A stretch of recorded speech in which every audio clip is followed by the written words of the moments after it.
Assalamu alaikum students, how are you all? Hope you all will be fine and safe. I'm your teacher Sadnat and this is your the grammar tree book. As you know that I have explained all the topics of the month of December and January. So I thought I should be revised your all work from the month of June and July. So I'm going to repeat all the works in different videos from the month of June and July. So let's move on the topic. Non-finite verbs. Non-finite verbs are those verbs whose form is not bound or determined by the number and person of the subject in the sentence कि non finite verb जो हैं ये वो verb forms होते हैं जो कि bound और डिटरमाइंड नहीं होते किसी भी पर्सन ऑफ द सब्जेक्ट के ऊपर किसी भी सेंटेंस के. In other words if the subject in the sentence changes the non finite verb remain the same. और अगर दूसरे वर्ड्स की अगर बात की जाए तो उसका जो सब्जेक्ट है वो सेंटेंस के अंदर अगर चेंज करता है तो उसका जो नॉन फाइनाइट वर्ब है वो बिल्कुल सेम रहता है, चेंज नहीं होता. Although they have the appearance of a verb they do not perform the function of a verb and are used as noun adjective of verb. और अगरचा वो जो परफॉर्मेंस अपनी दे रहा है उस फंक्शंस को देखते हुए उस सेंटेंस को देखते हुए तो उसकी नाउन एडजेक्टिव और एडवर्ब जो हैं वो अपना वर्ब शो करते हैं उन्हीं के मुताबिक अपने काम को देखते हुए. Let's move on the example. I want to meet the president. अब यहाँ पर क्या है, बात की जा रही है प्रोनाउन आई की, ठीक है, जो कि चाहता है किससे, अपने विश को शो कर रहा है. I want to meet the president, कि वो प्रेसिडेंट से मिलने की ख्वाहिश को जाहिर कर रहा है. She wants to meet the president, we wanted to meet the president. अब यहाँ पर जो है जो डिफरेंट अपीयरेंस आपको नज़र आ रही हैं. आई वॉन्ट है, शी वॉन्ट्स है और वी वॉन्टेड है. तो यहाँ पर जो है हम अगेन उसी की बात करते हैं कि टाइम्स की. और टाइम क्या शो करता है, हमारे टेंस को शो करता है. तब जैसे आई है तो आई के साथ तो हम कुछ भी टेंस यूज़ नहीं कर सकते, ठीक है. शी है तो जब शी हमने थर्ड पर्सन हमारा सिंगुलर यूज़ हो रहा है तो उसमें आप लोगों को मालूम है कि हम एस ई एस का इजाफा कर देते हैं जब भी हम उसके वर्ब को यूज़ कर रहे होते हैं. देन अब यहाँ पे है वांटेड. अब वांटेड जो है आप यहाँ पर देख रहे हैं कि जब ईडी फॉर्म आ जाती है तो वो क्या शो करता है, हमारे पास्ट टेंस को, ठीक है. तो इनमें जो चेंजिंग थी वो हम आगे अब पढ़ते हैं कि कैसे हैं. kinds of non-finite verbs. Infinites. The infinitive is formed by adding the preposition to the base from the simplest form of the verb infinite. अब यहाँ पर जो है इन्फिनेटिव जो है वो हम ऐड करते हैं, किसके ज़रिए इस्तेमाल करते हैं, उस सेंटेंस को इन्फिनेटिव बनाने के लिए प्रीपोजिशन टू के ज़रिए हम यूज़ करते हैं कि वो हमारे सिंपलेस्ट फॉर्म के अंदर आ जाए ताकि फिनाइट वर्ब जो है वो हमारा कंप्लीट हो जाए. जैसे it is easy to know when someone is lying. तो यहाँ पर देखें हमने क्या किया, इन्फिनेटिव को जो है यूज़ किया हमने दूसरे फेस के साथ. तो इस्तेमाल किया हमने किसका, प्रीपोजिशन टू का, कि टू को हमने इस्तेमाल किया तो हमारे फ्रेज और क्लॉज जो थे सब्जेक्ट्स वो कंप्लीट हो गए या ज्वाइन हो गए. She wants to go on a world tour. अब यहाँ पर भी देखें हमारे सब्जेक्ट जो था वो दूसरे अपने फ्रेज से जो कनेक्ट हो रहा है वो किसके ज़रिए हो रहे हैं, बाय एडिंग प्रीपोजिशन टू के साथ. उसके बाद है स्ट्रक्चर इन्फिनेटिव. फुल इन्फिनेटिव है, and infinitive preceded by two is called a full infinitive. So a full infinitive considered of two plus verb. कि अगर हमारे फुल इन्फिनेटिव को हम शो कर रहे हैं तो उसके साथ क्या करना है, हमें टू के साथ अपना कोई भी वर्ब लगाना है, तो उस वर्ब प्लस टू को जो है हम फुल इन्फिनेटिव के तौर पर जानते हैं, पहचानते हैं या वो कहलाते हैं। एग्जाम्पल है this is a nice place to live. अब देखिए यहाँ पे टू हमारा यूज हुआ प्रीपोजिशन और उसके साथ वर्ब हमने यूज किया लिव, जैसे कि मेंशन था। Bare infinitive, an infinitive without to is called a bare infinitive. अब कोई भी इन्फिनेटिव सेंटेंस जो कि विदाउट टू होगा उसे जो है बेयर इन्फिनेटिव कहा जाता है कि उसके अंदर टू का इस्तेमाल नहीं होता, तो वो बेयर इन्फिनेटिव कहलाते हैं sentences. Mother let's me watch television only on Sundays. तो देखें इस सेंटेंस में जो है कोई भी प्रीपोजिशन टू यूज़ नहीं की गई, तो ये हमारा क्या कहलाया, बेयर इन्फिनेटिव सेंटेंस। ठीक है। Split infinitive, when an adverb is put in between two and the verb, the infinitive is split in two parts and referred to as a split infinitive।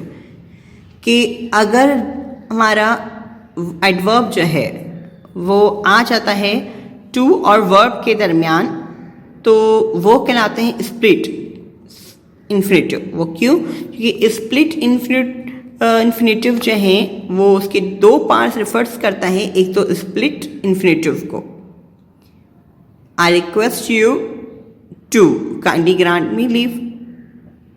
अब यहाँ पर देखें कि टू जो है हमारा कि दो पार्ट्स को शो कर रहा है, रिफर कर रहा है, ठीक है, दोनों को मिला रहा है, तो ये हमारा क्या कहलाए, स्प्लिट इन्फिनेटिव। क्या I request you to kindly grant me leave. ठीक है। अब नोट भी मैं आपको बता दूं क्या है, the use of split infinitive is considered to be bad style और writing and hence it should be avoided as far as possible. अगर इन स्प्लिट इन्फिनेटिव जो है, अगर आप गौर करें कि उसके स्टाइल जो अगर बुरे हैं या राइटिंग इस तरीके की है, तो हम उसे अवॉइड भी कर सकते हैं। कि कोई हार्ड एंड फास्ट रूल नहीं कि आपको वो यूज़ ही करना है। वो कैसे, यहाँ पर हम देखते हैं। I advised her to at once report on duty। यहाँ पर हमने क्या किया है, उसको अवॉइड किया है स्प्लिट सेंटेंसेस को। मगर सेकंड में देखिए हम यूज़ करते हैं I advised her to report on duty at once। तो हमने क्या किया, उसको चेंज किया अपने अल्फाज में कि शॉर्ट भी हो जाए और हमारी बात जो है वो कंप्लीट भी हो जाए इस वे के अंदर। So let's move on the uses of the bare infinitive. हम यूजेस पढ़ते हैं, और बेयर इन्फिनेटिव जो है वो मैंने आप लोगों को अभी बताया ही है कि बेयर इन्फिनेटिव कौन से सेंटेंस होते हैं। तो यहाँ पर सिर्फ उसकी यूजेस हैं जो कि मैं आप लोगों को रीड आउट कर दे रहा हूँ, क्योंकि एक्सप्लेन मैं आप लोगों को कर चुका हूँ अभी। Verb such as feel, hear, make, find, watch, see, observe, let, etc. are always followed by the bare infinitive। ये जो भी verbs हैं, ठीक है, ये तमाम के तमाम जो हैं bare infinitive sentences को फॉलो करते हैं या उनके तौर पर यूज़ किए जाते हैं। जैसे यहाँ पर देखें I heard her scream in anger। अब यहाँ पर देखें कोई भी प्रीपोजिशन टू का इस्तेमाल नहीं है, तो ये बेयर इन्फिनेटिव सेंटेंसेस हो गए। They let us play in the park, यहाँ पर भी कोई प्रीपोजिशन यूज नहीं किया, तो ये तमाम के तमाम जो सेंटेंसेस हैं वो क्या हैं, बेयर इन्फिनेटिव सेंटेंसेस को रिफर कर रहे हैं। Expression such as had better, would rather, sooner than etcetera are always followed by the bare infinitive। इसकी एग्जाम्पल हम देखते हैं। You had better leave now, he would rather suffer than be dishonest। Expressions with why and why not take the bare infinitive। और जो expressions होते हैं why और why not के, ठीक है, उनके लिए भी जो है कोई प्रीपोजिशन वगैरह यूज़ नहीं होती, वो भी बेयर इन्फिनेटिव वर्ड सेंटेंस कहलाते हैं। Why worry about the future, why not take a taxi. Modal verbs are always followed by the bare infinitive art. यहाँ पर जो है मॉडल वर्ब जो है वो ऑलवेज जो है बेयर इन्फिनेटिव होते हैं। अच्छा, you must carry your passport, we ought to. अब जब हम ऑट की बात करें तो जाहिर है उसके साथ हमें यूज करना पड़ता है टू को, ठीक है। तो we ought to inform the police except at once. तो यहाँ पर ये आपका यूजेस भी हो चुका है। Let's move on the other topic. Gerunds. A gerund is a verb with an ing ending and its function as noun. अब gerund जो है वो verb जो end करते हैं ing के ऊपर और उनके functions जो हैं वो show करते हैं जैसे कि वो noun. As a noun, the gerund can occupy various positions in a sentence. और noun के तौर पर gerund जो है वो काफ़ी अपनी स्पेस या अहमियत रखते हैं, पोर्शन रखते हैं किसी भी सेंटेंस के अंदर। सब्जेक्ट ऑफ वर्ब यहाँ पर है burning of leaves should be banned. Object of a transitive verb यहाँ पर we really enjoyed playing cricket. Object of preposition he give no reason for coming late. Complement of a verb she loves solving crossword puzzles. Absolute phrase playing cards being his hobby, he wastes a lot of time. तो यहाँ पर क्या है कि इन जेरन्स के अंदर nouns जो है काफ़ी स्ट्रॉन्ग पोजीशन रखते हैं और वो शो करते हैं अपनी इम्पोर्टेंस को, अपनी पोजीशन को उन सेंटेंसेस के अंदर, ठीक है। जैसे कि बर्निंग लीव्स हैं, उन्होंने बताया कि शुड बी बेंट। और वी रियली एंजॉयड कि उन्होंने जो है क्रिकेट जो है यहाँ पर बहुत इंजॉय किया। तो तमाम ये जो नाउन्स होते हैं जेरन्स वो काफ़ी वेरियस पोजीशन अपनी रखते हैं सेंटेंसेस के अंदर। पार्टिसिपल्स हैं। A participle is a verbal adjective, it looks like a verb but functions as an adjective. कि पार्टिसिपल जो है वो एडजेक्टिव्स हैं मगर दिखने में क्या है उनके फंक्शंस, वो एडजेक्टिव और वर्बल एडजेक्टिव्स के होते हैं। The participle has 3 forms. कि पार्टिसिपल की जो है वो 3 फॉर्म्स होती हैं, ठीक है। यहाँ पर देखते हैं वर्ब प्लस ing। फर्स्ट इसकी एग्जाम्पल है opening the door she went out hastily. यहाँ पे वर्ब के साथ इन्होंने क्या यूज़ किया, ing यूज़ किया, तो ये इसकी पार्टिसिपल की ing फॉर्म है। आई कंफर्टेड द क्राइंग चाइल्ड। यहाँ पर भी देखें कि वर्ब के साथ हमने क्या यूज़ किया, ing फॉर्म यूज़ की गई। अब इसकी सेकंड फॉर्म देखते हैं past participle verb plus ed dt en के इनके साथ जो भी ये वर्ड यूज़ किए गए होंगे वर्ब के तो वो पास्ट पार्टिसिपल फॉर्म कहलाती है, ठीक है। एग्जाम्पल है aroused by the shouting I went out to see what was happening. तो देखिए अरोज्ड है तो यहाँ पर क्या हुई, ed हमने फॉर्म यूज़ की, ठीक है। नंबर बी है the beaten team left the field despondently. अब यहाँ पर जो है हमने en यूज़ किया द बिटन टीम, ठीक है। उसके बाद है perfect participle having been plus past participle कि हैविंग और हैविंग बीन के साथ हमने पास्ट पार्टिसिपल फॉर्म को यूज़ करना है तो जाके वो क्या बनाता है, हमारा परफेक्ट पार्टिसिपल फॉर्म बनाता है, ठीक है। Having said that I will now point out the difference. Having completed his work, he switched on the TV. तो यहाँ पर इन्होंने क्या किया, हैविंग और हैविंग बीन के साथ इन्होंने पास्ट पार्टिसिपल फॉर्म को यूज़ किया तो हमारा ये थर्ड फॉर्म भी कंप्लीट इसकी हो गई।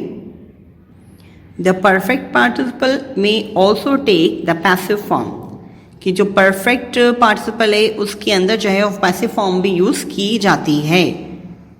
तो ये जो पैसिव एक्टिव है ये आप लोगों को जो है क्लास के अंदर जब आप लोग फिजिकल आप लोगों की क्लासेस होंगी स्टार्ट, तो उसके अंदर आप लोगों को एक्सप्लेन कर दिया जाएगा।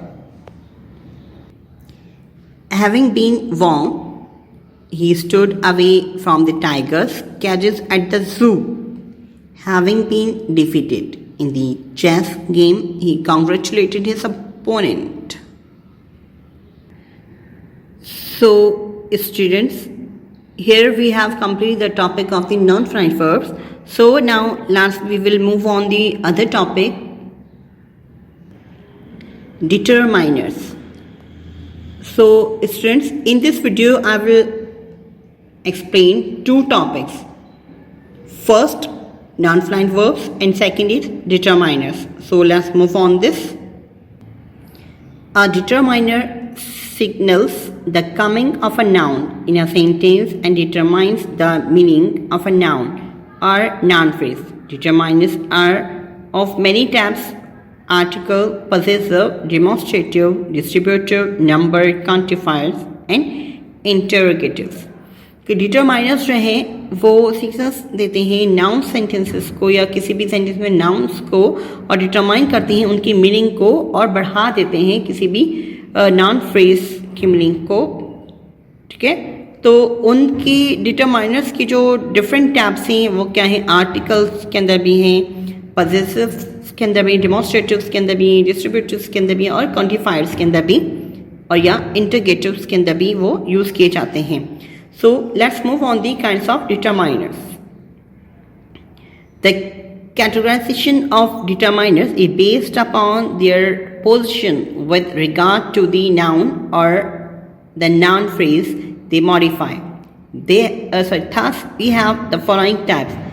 कि categorization के हवाले से determiners जो है वो बेस होता है उनकी पोजिशन के ऊपर नाउन और नाउन फ्रेज की, जो कि मॉडिफाई करता है। तो उसके लिए जो हमें फॉलोइंग टाइप्स हैं वो देखते हैं। Central determiners, these can be articles, possessive, demonstrative, quantifiers और WH determiners used.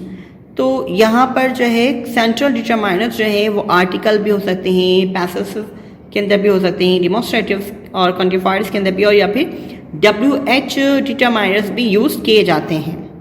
Before a noun or a noun phrase, only one central determiner can be used in a noun phrase. और before noun या फिर noun phrase के हम सिर्फ और सिर्फ एक central determiner जो है वो यूज़ कर सकते हैं noun phrase के साथ। Example देखिए, this bag seems to weigh at least 50 kilograms. You need to see a doctor at once. कि यहाँ पर देखिए हमने एक डिटरमाइनर सेंट्रल डिटरमाइनर को यूज़ किया है नाउन फ्रेज के साथ, इसके अलावा कोई और दूसरा यूज़ हमने नहीं किया। एग्जाम्पल में अब प्री डिटरमाइनर्स हैं, these come immediately before the central determiners. They are used mainly for referring to quantity, for example all, both, such, so, just, only, once, double, many, one third, fractions, etc. कि pre determiners जो हैं वो क्या कब आते हैं? वो फौरन इस्तेमाल किए जाते हैं सेंट्रल डिटरमाइनर्स के बाद, ठीक है, से पहले फौरन इस्तेमाल किए जाते हैं। तो देखें, half a kilo should be enough for 3 people. अब यहाँ पर देखें प्री डिटरमाइनर्स के अंदर जो है सेंट्रल डिटरमाइनर्स फौरन उससे पहले यूज किया गया, ठीक है। I gave her both the notebook, यहाँ पर भी बोथ जो है वो देखें उससे पहले यूज किया गया सेंट्रल डिटरमाइनर्स से, फौरन ही pre determiners. So let's move on other post determiners, these come immediately after the central determiners and make the reference between more phrases. They most commonly include ordinal and cardinal numbers. कि देखिए post determiners जो है वो फौरन ही central determiners के बाद इस्तेमाल होते हैं और प्री डिटरमाइनर्स जो है वो सेंट्रल डिटरमाइनर से पहले इस्तेमाल किए जाते हैं, याद रखिएगा। You will find the box on the first shelf to your left. Where are the 2 files I had kept here. अब यहाँ पर जो है हम बात करते हैं the correct use of some determiners की, इनका करेक्ट यूज़ क्या है। कुछ डिटरमाइनर्स जो हैं वो यूज़ यहाँ पर डिस्कस्ड हैं। लिटिल, अ लिटिल और द लिटिल, यहाँ पर 3 ये वर्ड्स हैं कि इनका करेक्ट जो है यूज़ कैसे है, क्या है, वो हम पढ़ते हैं। Little means hardly any at all, it conveys a negative sense. Little जो है वो बहुत ही कम तौर पर यूज़ किया जाता है, या फिर वो ये समझ लें कि वो एक निगेटिव सेंस को हम यूज़ करते हैं उसके लिए। A little means to a slight extent, it conveys a positive mean। और a little जो है वो हम उसका बहुत ही हल्का फुल्का सा इसको इस्तेमाल में आता है, मगर क्या पॉजिटिव सेंस के अंदर। The little means not much and it refers to what is or was already there। तो द लिटिल जो है वो ज़्यादा तो नहीं, मगर क्या वो ये रिफर्स करता है कि वो पहले से ही वहाँ पर मौजूद है, किसी चीज़ का वहाँ पर होना, मौजूद होना वो बताता है। There is no use asking him, he has little information about anything। We cheered up when we realized that there was still a little hope left। Don't ask me for any money, I have already spent the little I had। अब हम आते हैं दूसरे determiners की तरफ। Few, a few, the few. Few means hardly any at all, जैसे कि मैंने आपको बताया कि little, a little, the little का कि ये कन्वेज करता है निगेटिव सेंस के अंदर, and used with countable noun, और काउंटेबल नाउन के साथ इस्तेमाल किया जाता है। A few means some, it conveys a positive, और अ फ्यू जो है वो भी सेम पॉजिटिव के लिए यूज़ किया जाता है, और द फ्यू भी वही रिफर्स करता है कि वो पहले से वहाँ मौजूद है। Few students showed interest in the field trip. I have read a few books on this subject. I have read the few books I have. So let's move on the other determiners. Much and many. Much refers to quantity. It is used with uncountable noun। ये much जो है वो quantity को refers करता है, और ये uncountable nouns के साथ इस्तेमाल किया जाता है। Many refers to number। Many जो है वो numbers के लिए इस्तेमाल किया जाता है, and it is used with countable nouns। और ये countable nouns के तौर पर इस्तेमाल किया जाता है, या उनके लिए इस्तेमाल किया जाता है। She does not have much patience। There were many girls in the classroom। Then move on the some and any। Some is used in affirmative or interrogative sentences। some जो है हम यूज़ करते हैं affirmative और interrogative sentences के तौर पर, या जब हम उनका इस्तेमाल कर रहे होते हैं तो हम तब यूज़ करते हैं। I bought some ice cream. Do you have some time. तो देखिए जो सम था वो हमने यूज़ किया अफर्मेटिव सेंटेंस के लिए या फिर इंटरोगेटिव सेंटेंस के लिए तौर पर। Any is used in negative और इंटरोगेटिव सेंटेंसेस। एनी जो है वो हम यूज़ करते हैं निगेटिव और इंटरोगेटिव सेंटेंसेस के लिए। सो एग्जाम्पल देखते हैं। Do you have any ice cream at home. तो बी है I have not seen any book stores here. तो यहाँ पर देखिए बात उन्होंने की निगेटिव के तौर पर कि do you have any ice cream at home, कि क्या तुम्हारे घर पर कोई आइसक्रीम है। तो निगेटिव के तौर पर क्या कि वो मना भी कर सकते हैं कि नहीं, ठीक है। और सेकंड में जो है वो सॉरी फर्स्ट के अंदर जो है वो इंटरगेटिव पूछ रहे हैं क्वेश्चंस को, और सेकंड जो है इसका पार्ट वो बी, वो निगेटिव के अंदर बता रहे हैं आई have not seen any book stores here, कि मैंने यहाँ पर जो है कोई भी बुक स्टॉल नहीं देखा। कि निगेटिव के अंदर बता रहे हैं, निगेटिव के लिए हम क्या यूज करते हैं, not. Each and every, each means one of the two or more things of any number. यहाँ पर ईच जो है वो यूज किया जाता है एक या दो या से ज़्यादा चीज़ों के लिए या फिर नंबर्स के लिए हम इसको इस्तेमाल करते हैं। And every is used when speaking of more than two, usually a large number. और एवरी जो है वो इस्तेमाल किया जाता है मोर देन टू के लिए या फिर आमतौर पर बड़ी नंबर्स के लिए या बड़ी क्वांटिटीज़ के लिए या बड़ी बात के लिए जब हम वो इसको यूज़ करते हैं। एग्जाम्पल है each member was giving the instructions. इसका बी है every soldier had a gun. यहाँ पर बात हो रही है एवरी की, कि एवरी देखिए एवरी सोल्जर की बहुत बड़ी क्वांटिटी के अंदर के तमाम सोल्जर्स के पास क्या है, गन है। तो तमाम सोल्जर्स की बात की जा रही है कि वहाँ पर उनके पास गन है। तो यही कि मोर देन टू या फिर large quantity of the numbers की बात की जाए तो उसमें हम एवरी को यूज़ कर सकते हैं, करते हैं। और अगर वन और टू की बात की जा रही है या थिंग्स में हो या नंबर्स में हो या उसके लिए हम यूज़ करते हैं each. Then either and neither, either refers to one or the other of two countable nouns.